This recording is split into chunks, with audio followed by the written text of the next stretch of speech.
Abdi hiji lalaki anu loba kakurangan, bahkan jauh tina kata sampurna.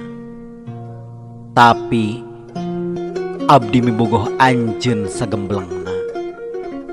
Sok sanaos guruh guntur jadi panghalang, abdi dek terus usaha pikeun mibogoh ka anjeun. Sok sanaos angin topan jadi panghalang, abdi keukeuh bakal mibogoh ka anjeun.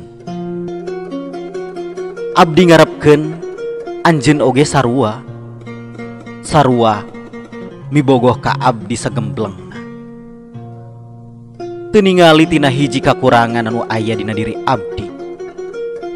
Eta hiji arti kaputusan jeung katulusan.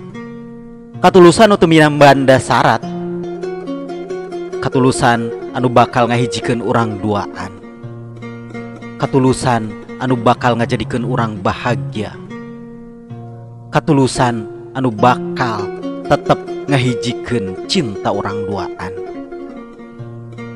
katulusan anu bakal ngahijikeun urang duaan ayeuna, isukan, jeung saterusna.